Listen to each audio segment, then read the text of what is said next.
ಎಲ್ಲರಿಗೂ ನಮಸ್ಕಾರ. ತುಮಕೂರು RTO ಹತ್ರ ಇವತ್ತು ಆಟೋದವರೆಲ್ಲಾನೇ ತುಂಬಾ ಅವ್ರ ಪ್ರಾಬ್ಲಮ್ ಮತ್ತೆ ಅವ್ರ ಕಷ್ಟಗಳು ಹೇಳ್ಕೊಳಕ್ಕೆ ಸ್ಟ್ರೈಕ್ ಮಾಡಿದ್ದಾರೆ.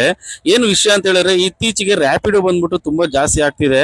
ಸೊ ಆಗಿಂದ ಆಟೋದವರಿಗೆ ಚಾಲಕರಿಗೆ ತುಂಬಾ ಪ್ರಾಬ್ಲಮ್ ಆಗ್ತಿದೆ ಅಂತ ಅವ್ರ ಕಷ್ಟನ ಅವ್ರು ಹೇಳ್ಕೊತಿದ್ದಾರೆ. ಇದು ಯಾವುದು ರ್ಯಾಪಿಡೋ ಅನ್ನೋದು ನಿಮಗೆ ಬೆಸ್ಟಾ ಇಲ್ಲ ಆಟೋ ಬೆಸ್ಟಾ ಇಲ್ಲ ಯಾವುದು ಅಂತ ನೀವೇ ನೋಡಿ. ಯಾರ್ದಾರ ಒಬ್ಬರದ ಪರ್ಮಿಷನ್ ಇದೆಯಾ? ಇವ್ರು ಆಪ್ ಹಾಕೊಂಡ್ಬಿಟ್ಟು ಇವ್ರು ಇಷ್ಟ ಬಂದಂಗ ಹೋದ್ರೆ ಯಾರು ಸರ್ ಜವಾಬ್ದಾರಿ? ಆಟೋದವ್ರಿಗೆ uniform, DL, documents, FC, insurance, emission ಎಲ್ಲಾ ಕೇಳ್ತೀರಾ. ಎಲ್ಲದಕ್ಕೂ ನಾವು ತಲೆ ಬಗ್ಗಿಸ್ತೀವಿ. ನಿಮ್ಮನ್ನೆಲ್ಲಾ ನಾವು ಸಹಕರಣಗಳು ಮಾಡ್ಕೊಂಡು ಪ್ಯಾಸೆಂಜರ್ಗಳನ್ನ ಸೇವೆ ಸಲ್ಲಿಸ್ತಾ ಇದೀವಿ. ಇವ್ರು ಏನು ಇಲ್ದಂಗ್ ಪರ್ಮಿಷನ್ ಇಲ್ದಂಗ್ ಮಾಡುವ ಪ್ಯಾಸೆಂಜರ್ ಜವಾಬ್ದಾರಿ ಯಾರೋನೆ? ಯಾರ್ದೋ DL, ಯಾರ್ದೋ ಲೈಸೆನ್ಸ್, ಯಾರ್ದೋ ಆಪ್. ಇನ್ನೊಂದು ಗಾಡಿ ಹೊಣೆ ಯಾರು ಸರ್? ಎಂಟರ್ ಗಾಡಿ ತೋರಿಸಿದ್ದು ಇದು ಬಂದಿರೋದು ಅದು ವಾಲು ಕೇಳಿ ಸರ್.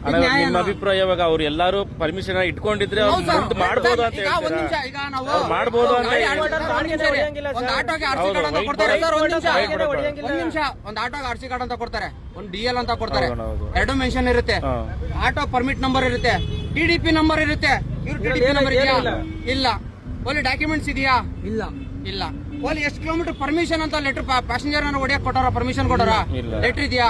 ಯಾವ್ದೋ ಕೊಡಿ ಸರ್, ಯಾವ್ದೋ ಕೊಡಿ, ನಾವು ತಲೆ ಬಗ್ಗಿಸ್ತೀವಿ. ಇನ್ನೊಂದು ಮೇಜರ್ ನಾವು ಮಾಡ್ತಿರೋ ತಪ್ಪಿರ್ಬೋದು, ಕಾನೂನು ರೀತಿಯಲ್ಲಿ ತಪ್ಪಿರ್ಬೋದು.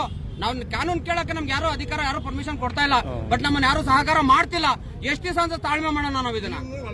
ಎಷ್ಟು ದಿವಸ ಅಂತ ತಾಳ್ಮೆ ಮಾಡೋಣ ಸರ್? ಒಬ್ಬ ಸ್ಟ್ರೈಕ್ ಮಾಡೋಕೆ ಆಗಲ್ಲ ಸರ್. ಇಲ್ಲಿ ಇವತ್ತು ನಾನು ಸಾಲ ತೀರಿಸಬೇಕು, ಒಂದು EMI ಕಟ್ಬೇಕಂದ್ರೆ 7,200 ರೂಪಾಯಿ, 2,200 ರೂಪಾಯಿ ಬಡ್ಡಿ. ಅದಕ್ಕೆ ಗಾಡಿ ಕೈ ಹಾಕಿದ್ರೆ 1,000 ರೂಪಾಯಿ ಸೀಸಿಂಗ್ ಲೆಟ್ರು. ಎಲ್ಲಿಂದ ಕಡೋಣ ಸರ್ ಹೇಳಿ?